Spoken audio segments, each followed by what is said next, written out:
गुरुदेव प्रणाम। असल में क्या है, समझने लायक प्रश्न भी जो है वो सबके पास नहीं होते। अभी हमारे बच्चों के पास प्रश्न बहुत हैं,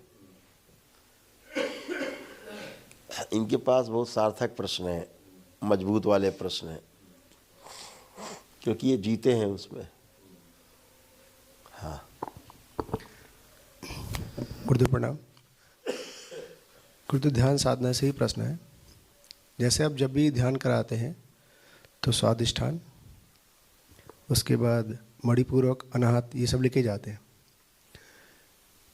गुरुदेव, जब जीवन स्वादिष्ठान, मणिपूरक, अनाहत सबसे जाता है तो दृष्टा भाव में देखता कौन इसको? क्योंकि जब बाहर जीवन चला जाता है तो वो कैसे जान पाए कि हम सही दिशा में हैं या गलत में?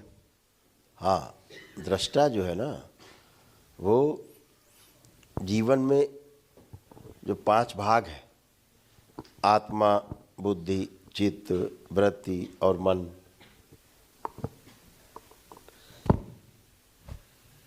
तो जो संसार है, संसार का दृष्टा मन है,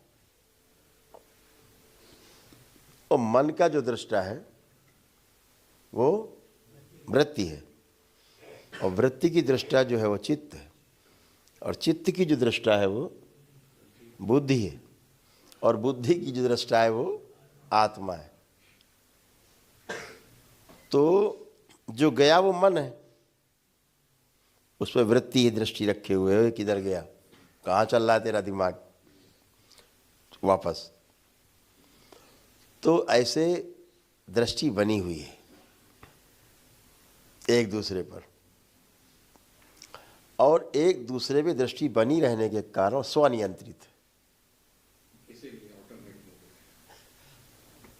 स्वनियंत्रित है, स्वयं में लगता नहीं ठीक नहीं है, अपने आप ही निर्णय हो रहा, कोई नहीं कह रहा आपसे, अंदर ही चल रहा है, सब एक दूसरे के ऊपर नियंत्रण बना हुआ है ऐसे। इसीलिए जब कहीं जाता तो पीछे से वृत्ति कहती है किधर गया, वापस, ऐसा। प्रणाम गुरुदेव। गुरुदेव, जब मनुष्य की मृत्यु होती है तो क्या चीज़ें छूट जाती है और क्या साथ जाती है? क्या सूक्ष्म शरीर भी छूट जाते हैं?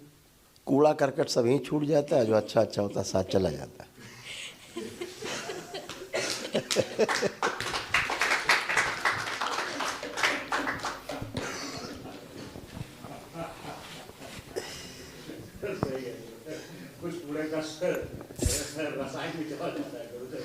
हाँ, कूड़ा करकट सब यहीं छूट। लोग कहते सब याद क्यों नहीं रहता है? अरे कूड़ा करकट थोड़ा नहीं याद करता जीवन। जैसे अभी आप दिन भर में आपने तमाम काम किए, सब याद है, तो बताओ आज ही क्या नहीं याद है तुम्हें? तुम जन्मों जन्मों के याद की बात कर रहे हो। तो कूड़ा करकट कोई याद रखना ही नहीं चाहता है। तो जो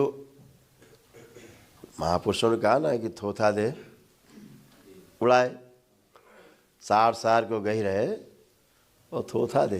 हाँ, तो जो सार्थक है, जो जीवन के ग्रहण करने योग्य है, वो ज्ञान है, जागृति क्रम है। जागृति क्रम में जो उसको ज्ञान हुआ है वो उसको अपने साथ लेकर के जीवन चलता है, बाकी सब छोड़ देता है। जैसे सोचो कि अब शरीर छूटना है, मान लो घर है आपका, उसमें आग लग जाए अचानक, है ना, अब आप घर में हो तो क्या चीज़ बचाओगे? पूरे घर में सामान भरा पड़ा है, क्या बचाओगे? खुद को बचाएं। हाँ, करेक्ट। तो सब कूड़ा करकट है ना, लगता है ये बचे तो बाकी सब ठीक है। ऐसे ही जब शरीर छूटता है तो जो मतलब का उतना है, बाकी के तो छोड़ो भैया, सब ये हमारे मतलब का नहीं है। तो चीज़ें ऐसे ही चलती हैं, कूड़ा करकट छूट जाता है। जो ज्ञान है, ज्ञान के आधार पे जो जागृति क्रम मिला है वो साथ रहेगा। अगर जागृति है तो जागृति मिलेगी, बेहोशी है तो बेहोशी में रहेगा।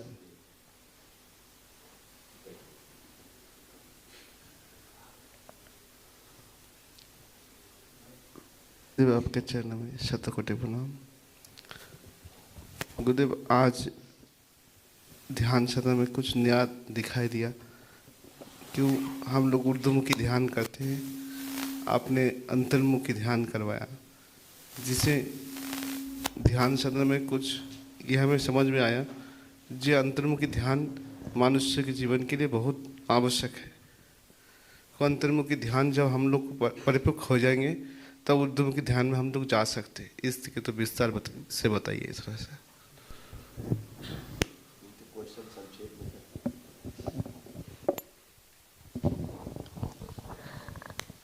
Swamiji held a question that other times when Guruji take us into the state of meditation, it is usually to another realm.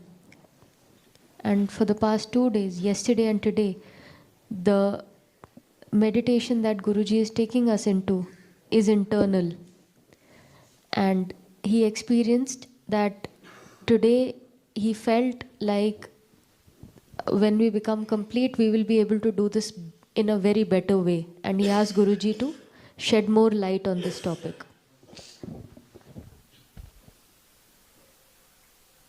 क्या होता है कि बिना प्रयोजन के इस सृष्टि में कुछ भी नहीं है। प्रत्येक वस्तु प्रयोजन के साथ है, अपने विभिन्न अर्थों को लिए हुए प्रत्येक वस्तु मैं प्रयोजन के है। जब तक प्रयोजन नहीं समझ में आता तब तक वो निरर्थक लगती है। जिस दिन उसका प्रयोजन समझ में आ जाता है उस दिन उसका अर्थ समझ में आ जाता है। मनुष्य जाति में जब जब जिन जिन चीज़ों की आवश्यकता हुई, सृष्टि ने उसके सामने खोल के रख दिया। ये उसी का क्रम है और इसीलिए सब चल रहा है।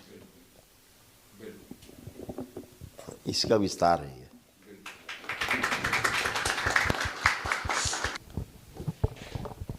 प्रणाम गुरुदेव। गुरुदेव, जब आपने ध्यान कराया था, नाभि से अंदर की ओर गति कराई थी, तो गुरुजी शुरुआत में जैसे ही अंदर की ओर गति प्रारंभ की तो अलग अलग अंगों में मैं खुद को पाया। लेकिन जैसे ही गुरुजी मैं हृदय के पास पहुंचा, तो जैसे ही मैंने हृदय में प्रवेश किया, रक्त हृदय के साथ प्रवेश करा, तो मैं हृदय में प्रवेश हुआ, फिर नीचे वाले वेंट्रिकल में गया, वहाँ से दूसरे वेंट्रिकल में जाके जैसे ही रक्त बाहर गया तो जितनी जगह रक्त डिवाइड हुआ गुरुजी, उतनी जगह मैं डिवाइड हो चुका था। और मैं हर जगह रहते हुए हर चीज़ को देख पा रहा था एक साथ। तो इसको कैसे समझा जाएगा? और फिर बाद में मैं एक हो गया।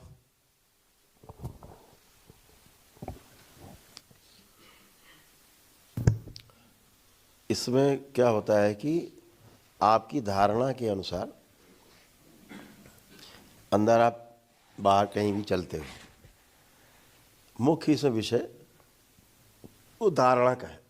जैसे तुम्हारे मन में रहा होगा ना कि ये भी चीज़ देखनी, ये भी देखनी, वो भी देखनी, वो भी देखनी, तो अब वो मौका मिला तो चारों तरफ बिखर गए देखने के लिए। जैसे धारणा, अगर मैंने कहा ना पहले ही कि एक धारणा मजबूत बनाओ कि क्या देखना है, कौन सा अंग देखना है, तो इसलिए धारणा के लिए जीवन को हम एक ऐसे माने रहते हैं गठरी जैसा कुछ, ऐसा कुछ है नहीं। बताया ना, जीवन बिखरा हुआ है, सभी आयामों में है, सभी जगत में फैला हुआ है। ये नहीं कि आप यहाँ अकेले बैठे हो, हर जगह फैले हुए।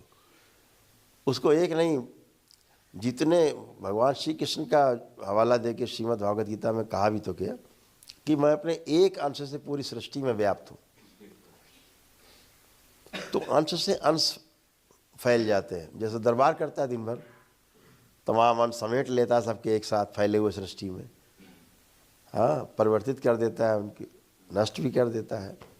नष्ट माने जो है उसको गंदगी हटा दी, वो नष्ट हो गया।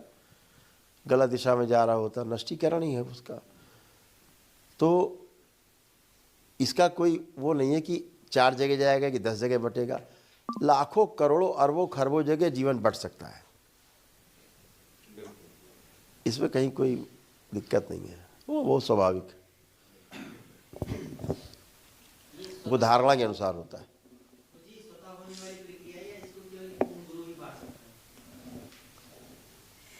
नहीं, स्वतः भी हो सकता है, आदमी प्रयास करे। अब उसमें खतरे रहते हैं थोड़ा सा, इतनी बात है। स्वतः में अपनी व्यक्तिगत पिछली यात्राएं प्रभावित करती और पूर्ण गुरु की उपस्थिति में गुरु उसको कर देगा। इसमें जीवन फंस भी सकता है, फंस जा सकता है, मृत्यु भी हो सकती है जी। उदाहरण है ना, मृत्यु भी हो सकती है। शरीर छूट सकता मतलब ये छोटी घटना नहीं जो आप लोग, ये तो दरबार है इसलिए आपको अंतर यात्रा करा रहा है, आपके शरीर के अंदर ही आपकी यात्रा करा रहा है, आप कर रहे हो।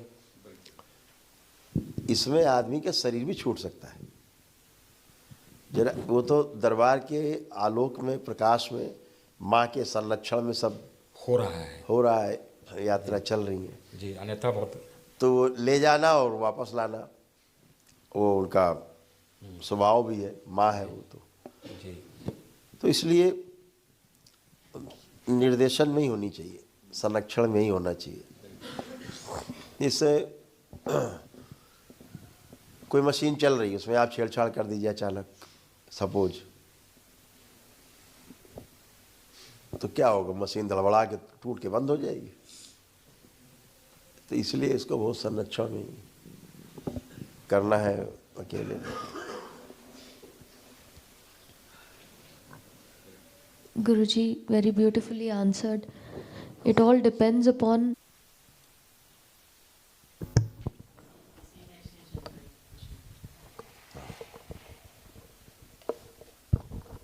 गुरुदेव, इसी में मेरा एक एक्सटेंशन है प्रश्न का कि जब इतनी जगह पर डिवाइड हुआ तो वहाँ पर जो दृष्टा था वो आत्मा थी जो एक ही साथ इतनी जगह पर होने वाली क्रिया को एक साथ देख पा रहा था उस समय पर। में जीवन का कौन सा भाग था जो उस समय दृष्टा के रूप में सक्रिय था? इसमें पूरा जीवन ही सक्रिय रहता है जी। धन्यवाद गुरुदेव। he further asked that when he इसको थोड़ा और अगर विस्तार दें तो और समझ में आएगा। जैसे जल में रुई डाल दी, रुई कॉटन, तो वो जल उसके आर पार भी है, जल उसके चारों ओर भी है। तो रुई जो है वो चारों ओर से भीगी हुई भी है, डूबी हुई भी है और घिरी हुई भी है जल से। तो जो जीवन है इसी प्रकार से गति करता है, यानी जितने एटम हैं वो तो हैं ही, एटम के जो परमाणु के जो अंश हैं, हर दो अंश के बीच से गुजरता है जीवन। और ये पूरी बॉडी में प्रत्येक सेकंड के लाखवें हिस्से में हो रहा है। और जहाँ से जीवन नहीं गुजरता है वही अंग निष्क्रिय होने लगता है, वही अंग बाद में सड़ने और गलने लगता है। तो जीवन की गति बहुत तेज है, बहुत तेज है गति, इसलिए वो पूरा जीवन ही एक साथ ट्रेवल करता है। इसीलिए एक आकृति बन जाती है जिसमें जीवन होता है, वो अगर बाहर खड़ा कर दिया जाए जीवन, तो भाई जैसा शरीर होता है ठीक उसी डिजाइन का, अगर भैंसे का जीवन बाहर खड़ा कर दिया जाए भैंसे जैसा लगेगा, उतने में ट्रेवल कर रहा है वो, उसका डिजाइन वैसे ही बन जाएगा। आदमी में आदमी जैसा है, चींटी में जो आत्मा है उसकी, वो उसके अलग डिजाइन है, जीवन का डिजाइन अलग है। इसलिए उसकी गति इतनी तेज है जिसको बहुत मुश्किल है गणित में समझाना। लेकिन सोचो कितनी तेज गति होगी उसकी कि पूरे बॉडी में चारों ओर घूम रहा है वो, तभी ये शरीर जीवंत है। तो जब आप धारणा करते हैं तो जीवन पैन एकदम घनीभूत होकर के ज़्यादा फोर्स उधरी लगाता है जिधर आपकी धारणा होती है। धारणा के अनुसार फिर आपका ध्यान जिधर जाता है फिर वहीं समाधान आपको मिलता है। समाधान दीजिए। समाधान का मतलब प्रश्न का उत्तर मिल जाता है। कोई भी चीज़ आप ध्यानपूर्वक करते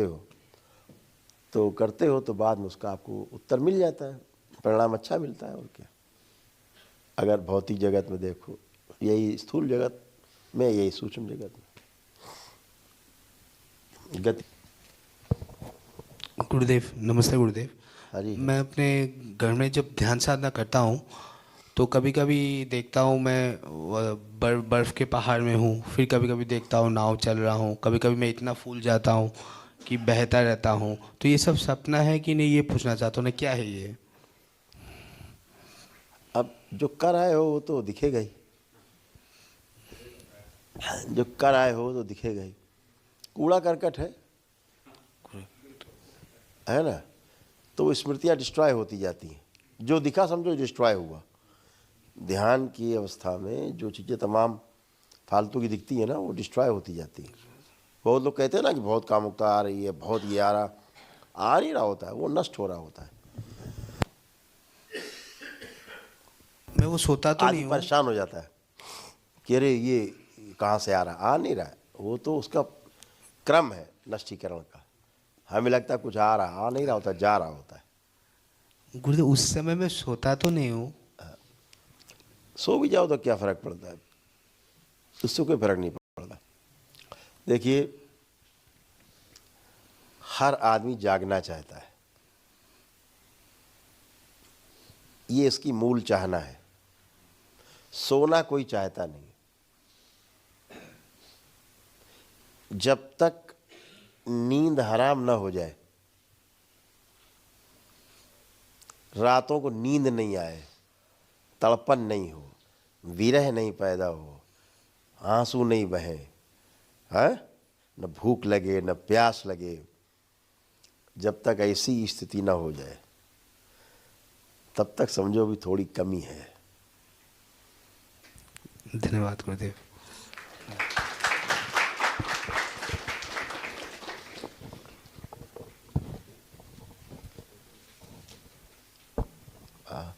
तुम भी पूछिए। ना बाबा, हमारे मन में एक प्रश्न आई जो न तंत्र व्यवस्था ते कोनो स्थूल शरीर माध्यम ते सीजन विध्वंस हो सकी सृष्टि में, अगर हो सकी तो वो दिख सकी घटना रूप में सृष्टि में, ये प्रश्न आ छे। तो तुम क्या करी, सृजन करी कि विध्वंस? हमारे मन में प्रश्न आई बाबा। तुम्हारे मन में प्रश्न बहुत अच्छा है। ये बात आई वहाँ आई, इधर से आई कि क्या किया, प्रश्न पता है? नहीं समझ पाई? ये प्रश्न तुम्हार नहीं समझ पाई, गहरा प्रश्न है, फिर बताइए। पुनः बोली बाबा। हाँ, हमारे मन में तुम समझ गए इसकी? ले लो माइक, बता दो, रिपीट कर दो आयशा के लिए।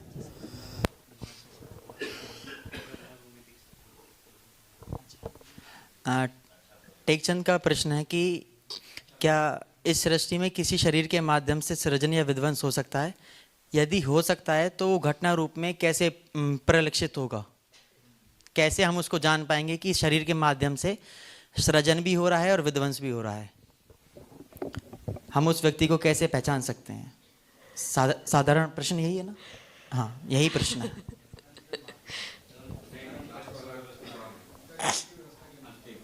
तंत्र व्यवस्था के अनुसार हम उसको कैसे समझ सकते हैं? So the question that he posed.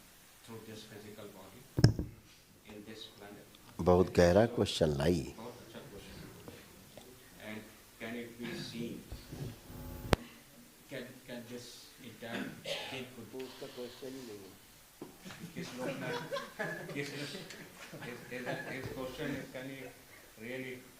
destroy one star there while seated here.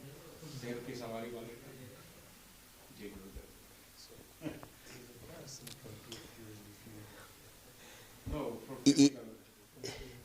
इसका उत्तर प्रश्न करने वाले को पता है।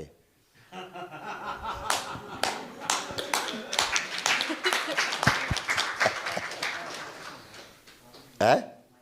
पूछी The पता है? person who's posed the question knows the answer to this question.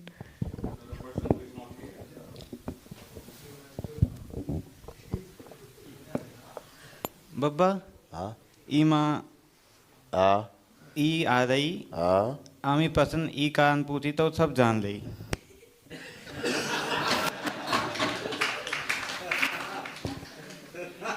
तुम्हार मुख ते जोन मुखार बिंदु ते जोन शब्द कोश निकली वो सब स्मृति रूप में बन आई।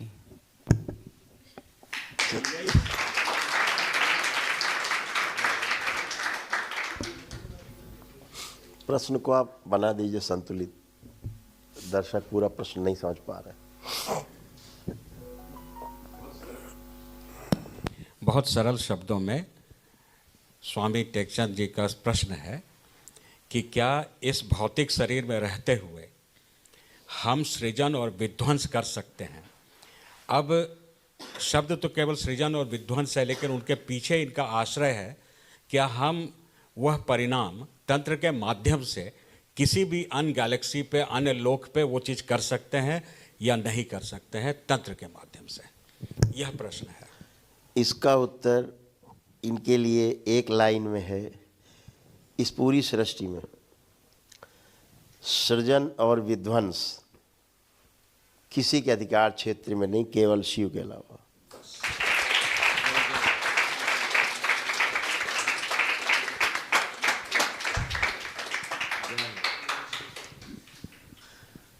और शिव ही विभिन्न आयामों में, विभिन्न माध्यमों से ये सृजन और विध्वंस मात्र शक्ति के साथ मिलकर करते रहते हैं।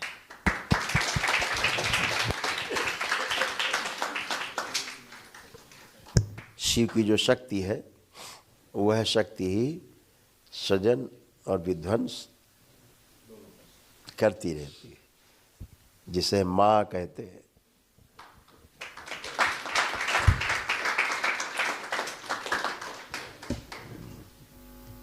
बाकी सब माध्यम है, साधन है।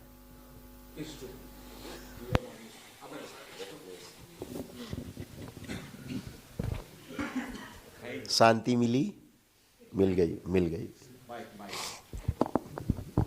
मिली। हाँ पूछी। मन तांत हो गई बब्बा। अच्छा हो गई।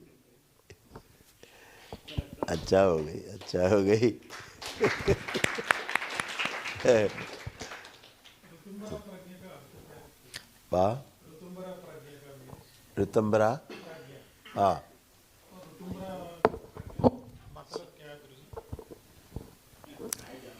ये सब शब्द है। ये शब्दों का बड़ा लंबा मकड़ जाल है और इसी को विद्वता मान लिया गया। किसी ने प्रज्ञा कहा, किसी ने मेधा कहा, किसी ने बुद्धि कहा, किसी ने ऋतंबरा कहा। ऐसा मकड़ जाल बनाया है शब्दों का, आदमी इसी में खो गया। और फिर क्या हुआ, असली चीज़ खो जाता है आदमी। असली चीज़ क्या है? असली चीज़ है अनुभव।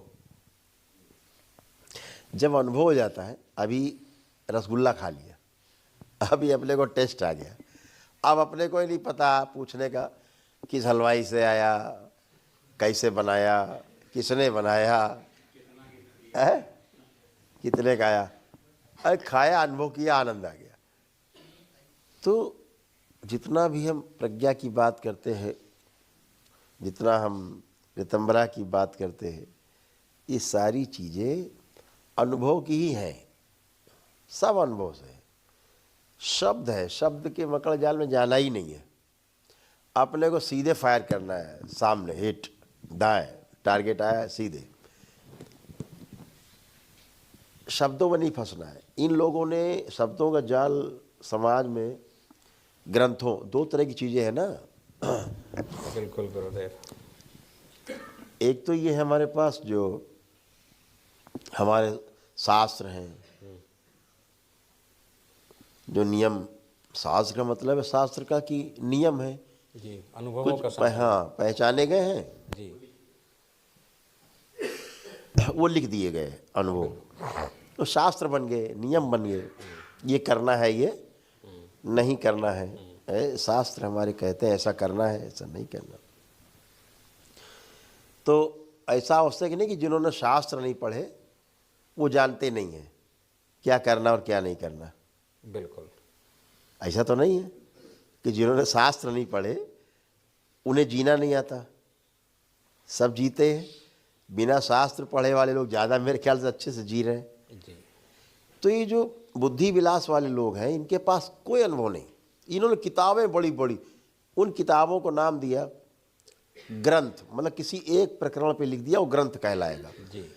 ग्रंथ का मतलब होता है, ग्रंथ में और फर्क है दोनों में। जी, शास्त्र और ग्रंथ में अंतर है। यही फर्क है जी।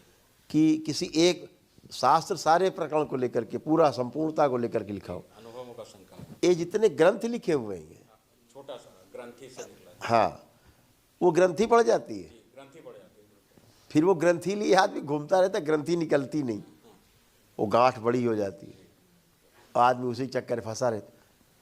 अपने को शब्दों में बिल्कुल नहीं ज़्यादा खोना है। अंदर जो प्रश्न उठे गहराई से, अनुभव से जुड़ा हुआ। हाँ, शब्द की बहुत व्याख्या, शब्द की व्याख्या करने से क्या मिले? कुछ नहीं, बुद्धि विलास है। तो अपने को ज़्यादा समय लगाना है कि हमें अनुभव करना है, एक्सपीरियंस करना, बस। जी गुरुदेव, इसका सबसे लिखा ही ग्रंथ बुद्धि विलास के लिए लोगों ने, अपने को बड़ा सिद्ध करने के लिए। जी। और वो नहीं है। अब श्रीमद् भागवत गीता है, कितना बड़ा ग्रंथ है, भारत का सबसे बड़ा ग्रंथ है देखा जाए तो पुराना ग्रंथों में। मेरे ख्याल से 5 से 6 हजार से ज़्यादा उसकी टीकाएं लिख गई होंगी। जी, 5000 से ऊपर भाष्य हैं। है 5000 से ऊपर भाष्य हैं, लिख डाले भाई लोगों ने। जी। अब अगर अब 5000 पढ़ डाले आदमी, पूरा भ्रमित हो जाएगा। गीता का तो पता नहीं कहाँ चली जाएगी, जी। लेकिन वो आदमी जो है गीतकार बन जाएगा। ये पक्का है, गीता गायब हो जाएगी। गीता का मतलब है क्या? गीता इतनी बात है कि भाई गीत है जी। और गीता का मतलब ही तो गीत है, और क्या है? कोई गा रहा है एक लय में, गीत है। अब श्रीमद् भागवत गीता कह दिया, प्रभु के द्वारा गाया गया गीत, ऐसा बोल दिया उसको, ताकि आदमी उसको आत्मसात करे। बोला जाएगा नहीं चरवाहे के द्वारा गाया गया, क्या है, भाड़ में जाए यार, वो जो चराता है गाय वही पढ़े सुने। तो प्रभु के द्वारा गाया गया गीत। तो अपने को गीता पे ध्यान देना है, कृष्ण पे ज़्यादा ध्यान देंगे तो समस्या खड़ी हो जाएगी। तो इसलिए अनुभव पे जाना, अनुभव पे उतरना है, शब्दों को छोड़ देना है। क्योंकि शब्द अपना एक अर्थ लिए होते ही हैं। जब तक वस्तु नहीं पता होगी तब तक शब्द से केवल काम नहीं चलेगा।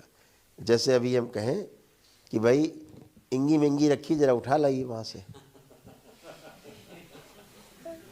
अभी हम बोले ना इंगी मिंगी वहाँ रखी, जरा ले आइए। अब आप ढूंढते रहे इंगी मिंगी, आपने इंगी मिंगी देखी नहीं, तो वस्तु तो देखी नहीं, तो अब आपके अंदर डिजाइन नहीं बनेगा वस्तु का इंगी मिंगी से। हाँ, हम बोलेंगे कि पुरुषोत्तम जी वो टेबल आपके बगल रखी, उठा लाइए। अब टेबल बोलेंगे, चित्र बन जाएगा अंदर, टेबल अच्छा ये रखिए, मैच हो गया, अंदर के टेबल से बाहर की टेबल मैच हो गई, ले आए। तो जब तक वस्तु नहीं होगी, अभी संकट यही हुआ है, महापुरुषों ने शब्द रटा डाले। इतने श्लोक, दोहे, चौपाई, ऋचाएं, इतना रटा डाले हैं सारे शास्त्र पुराण उपनिषद कि शब्दों का भंडार हो, भरमार हो गई है। अब ठीक, अब उनसे बोलो जरा हमें बताओ, समझाओ, तो है ही नहीं, जानते ही नहीं बेचारे, वस्तु से परिचय नहीं है। तो जब तक वस्तु से परिचय नहीं होता तब तक शब्द नहीं बनता, आकृति नहीं बनती शब्द के द्वारा। हाँ, तो जैसे आपने कहा प्रज्ञा, तो अब किसी में प्रज्ञा का चित्र नहीं बन रहा है। 2-4 लोगों में बन रहा होगा जो ज़्यादा पढ़े लिखे, अदरवाइज क्योंकि वस्तु से परिचय नहीं है। वस्तु से परिचय हो भी जाए उसका प्रज्ञा का, तो उतने का करेगा क्या जी। तो वस्तु से परिचय, पहले वस्तु आवश्यक है। वस्तु के बारे में चर्चा, वस्तु का अर्थ है वास्तविकता से जुड़ा हुआ, वास्तव में जो है उसको नाम दिया वस्तु। समझ रहे हैं ना, जो वास्तविकता में है उसे हम नाम देते हैं वस्तु। तो अब वस्तु क्या है, तो वस्तु वो है जो वास्तविकता है का बोध कराए, वास्तविकता का बोध कराए, वो वस्तु है। तो इसलिए अनुभव पे ज़्यादा अपने को फोकस रहना है। इन महापुरुषों ने, कुछ लोगों ने इतने काम किया है, पूरे देश को शास्त्रार्थ में उलझा के रखा हुआ है जी। शब्द जाल में। लोग लड़े पड़े हैं, शब्दों में लड़े पड़े हैं। हाँ, ऐसा कैसा बोल दिया तुमने, ऐसा कैसा सुन लिया आपने, ऐसा तुम वैसा। अभी वस्तु रख दी जाए शांत हो जाएंगे दोनों। हाँ, वस्तु के रूप में आदमी शांत हो जाता है। जैसे कोई आदमी कहता है बॉटल, कोई कह रहा है उसको ग्लास, कोई कह रहा है जग। अब तीनों में झगड़ा होगा। अभी वो रख दे भाई सामने आकर के बॉटल, कह दे हम इसको बॉटल कह रहे हैं, वो कहे इसको हम जग कह रहे हैं, वो कहे इसको हम ग्लास कह रहे हैं। अच्छा तो उसको ग्लास कहते हो, अच्छा तो ठीक है। वस्तु नहीं है, वस्तु को समझ लेने के बाद वो वास्तविकता है, फिर झगड़ा नहीं है। झगड़ा तभी तक है शब्द तक। वो ईश्वर कह रहा है, वो अल्लाह कह रहा है, वो गॉड कह रहा है, वो कोई कुछ बोल रहा है, कोई कुछ बोल रहा है, झगड़ा इतने में ही है। और जब पकड़ में आ गया, ओ ये अल्लाह है, अच्छा ये तो मेरा भी गॉड है, यही है यही है। तो ऐसे वास्तविकता से परिचय होने के बाद झगड़ा समाप्त। वस्तु पे पूरा फोकस करना है। जी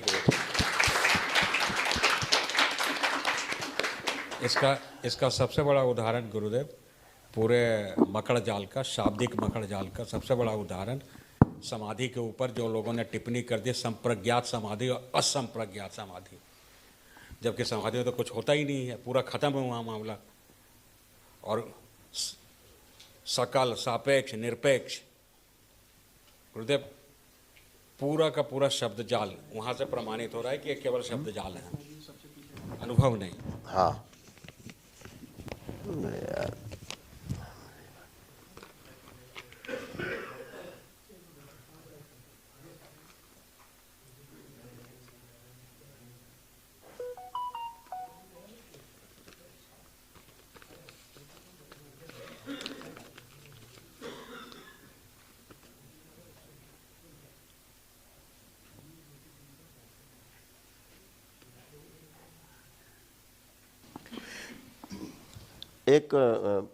एक लाइन का प्रश्न है, उसका उत्तर दे दें। पीछे रत्ना जी हैं, बहन जी, उन्होंने पूछा है कि जैसे चर्चा हो रही है कि अपने महास्रोत से अंश टूट करके परमात्मा से फिर आत्मा के रूप में आता है, बुद्धि चित्त वृत्ति मन मिल के जीवन बनता है, फिर वापस जाना चाहता है, उसी में विलीन होना चाहता है। तो जब विलीन ही होना है तो टूटे ही क्यों?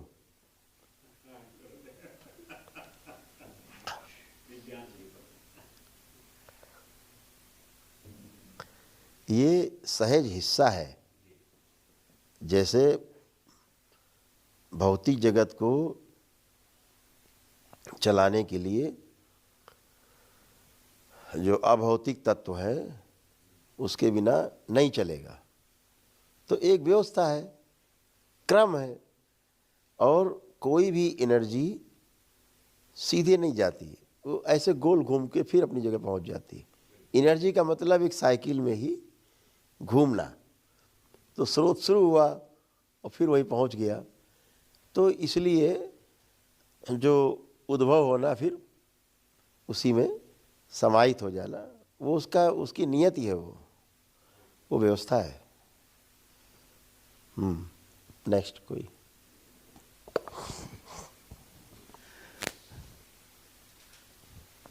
गुरुदेव, ध्यान साधना से ही मेरा प्रश्न है। गुरुदेव, जब आप ध्यान कराते हैं तो यात्रा जीवन करता है, दृष्टा भाव में आत्मा देखती है, परंतु कुंडलिनी का उस पर प्रभाव नहीं समझ में आता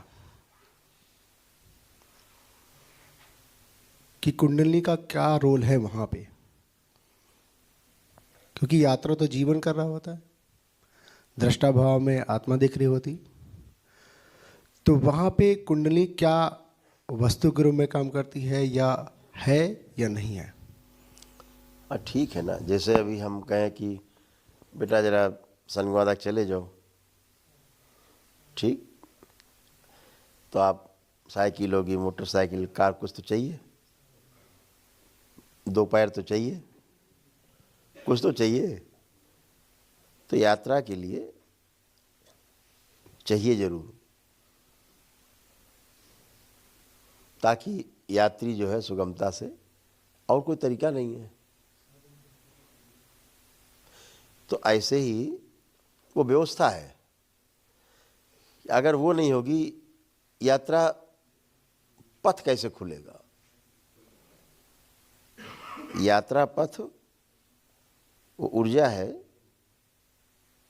और यात्रा पथ जब तक सुगम नहीं होगा, खुलेगा नहीं, क्योंकि वो उस पर जन्म जन्म से आदि है जाने की, है ना। तो जो आत्मा की बात आप कर रहे हो, वो दृष्टा है, वो ठीक है, लेकिन उसके लिए टूल चाहिए ना।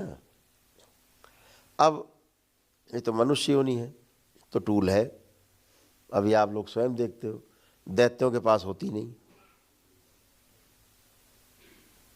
तो टूल ही नहीं है। अब उनसे कहो तुम तो करो, आत्मा तो उधर भी है, अब करो यात्रा।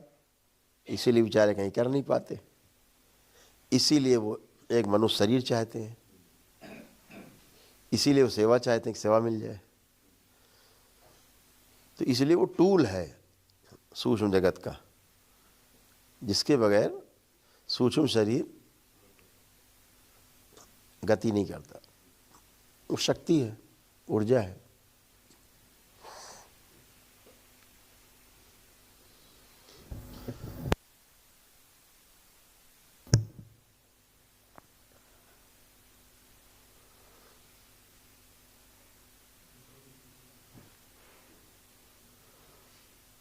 कोई सवाल आई?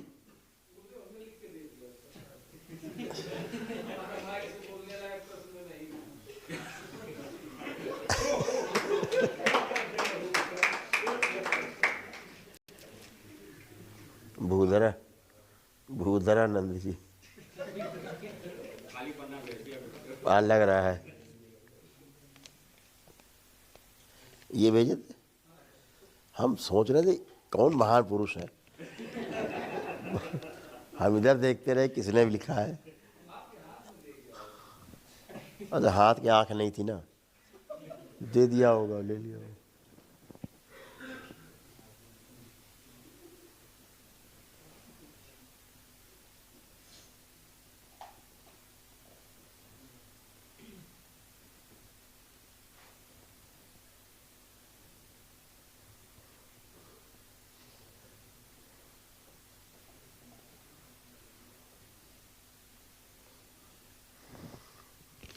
चलो इस पे बाद में चर्चा करें।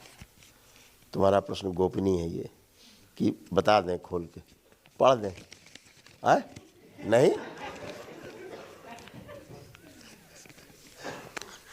अच्छा नहीं बताएंगे।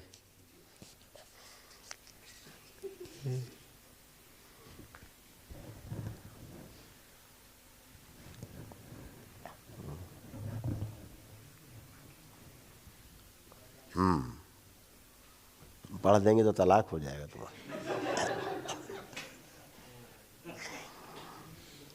और कोई है प्रश्न? ओह गुड, 5 मिनट शेष।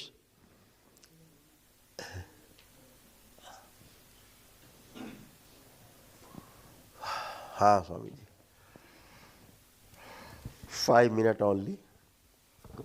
प्रणाम गुरुजी। हरिहर। गुरुजी, जब हम ध्यान करते हैं तो कंटिन्यू हमें एक खिंचाव सी अनुभूति सिर्फ होती है कि पूरे रीढ़ की हड्डी से लेकर पूरे शरीर में लगता है जैसे कि बालू का ढेर होता है, उस प्रकार से पूरी बॉडी एकदम शून्य मात्रा में होती है, ना कोई विचार और न कोई जैसे कहते हैं कि ये अनुभव हो रहा है, वो अनुभव हो रहा है, उस प्रकार की ऐसी कोई अवस्था नहीं होती है। क्या वो ध्यान की अवस्था बढ़ रही है या क्या है पोजीशन?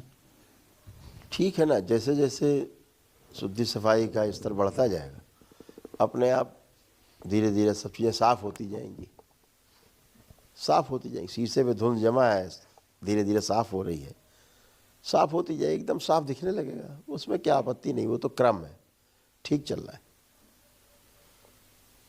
माँ से प्रार्थना करना कि और साफ कर दे। हरी है। बहुत अच्छा लगा आज आप सबसे बात करके।